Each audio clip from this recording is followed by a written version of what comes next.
John Brown, His Fight for Freedom.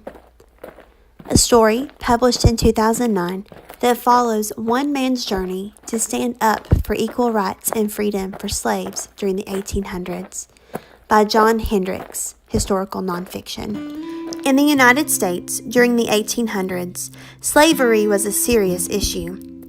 African Americans were forced to serve and labor for their white masters.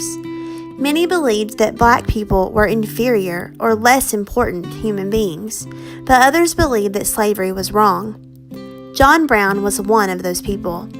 He was an abolitionist. An abolitionist was someone who believed that slavery should end. John lived in Ohio. Although many states allowed slavery, Ohio was a free state that did not. Because John believed that slavery was an abomination, he wanted black people to have the same rights as white people, but so many were in slavery with no chance of becoming free. John began helping in the Underground Railroad.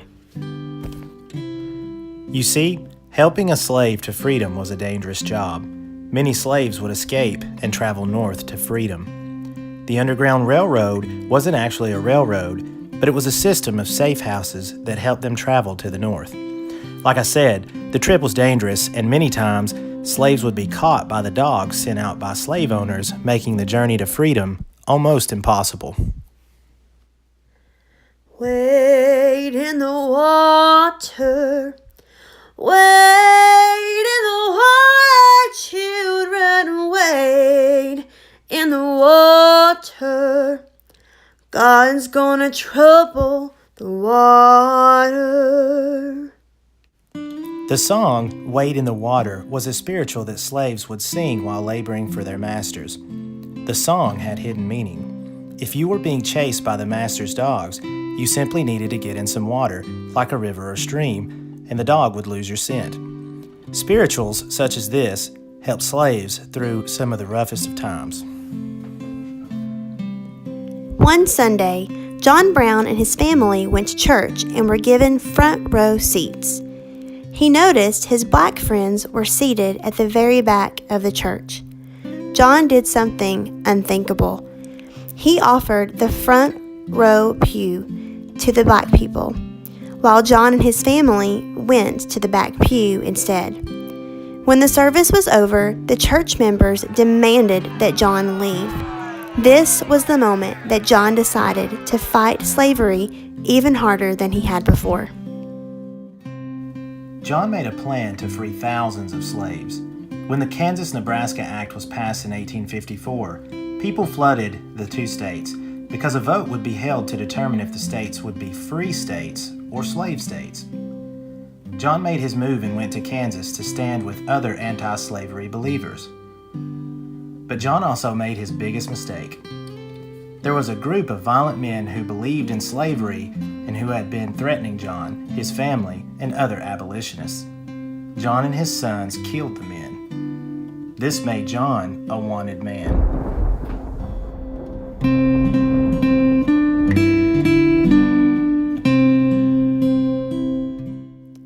To keep from being caught, John changed his appearance by growing a beard. He traveled from state to state and even to Canada, but this did not stop his plan to end slavery. Along his journey to freedom, John met with Frederick Douglass and Harriet Tubman, both of whom were two of our nation's most famous abolitionists. Harriet Tubman was also known as Moses, for she led many people to freedom through the Underground Railroad.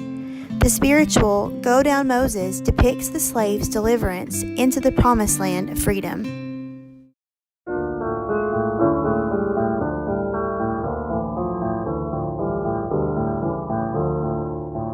When Israel was in Egypt's land, let my people go. Oppressed so hard they could not stand, let my people go. Go down, Moses, way down in Egypt. Finally, John decided to raid a large armory in order to equip his freedom army with weapons and further advance his cause, but the attack failed. John and his men eventually were surrounded by the Marines.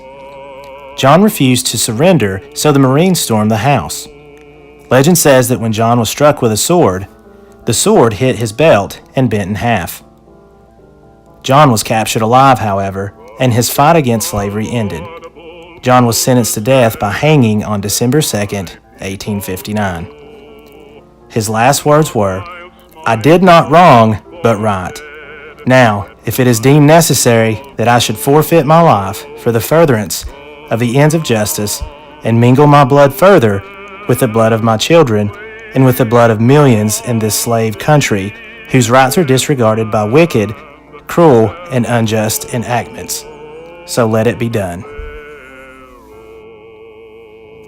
Although John did not live to see the end of slavery, his actions drew attention, even if it was somewhat controversial, to the issue of human rights.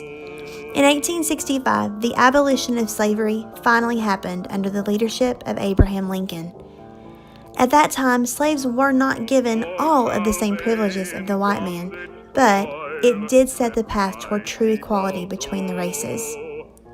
John's story teaches us to have determination in standing up for and fighting for what we believe in. John's life may have ended in defeat, but ultimately, his actions brought about positive change that will echo throughout human history.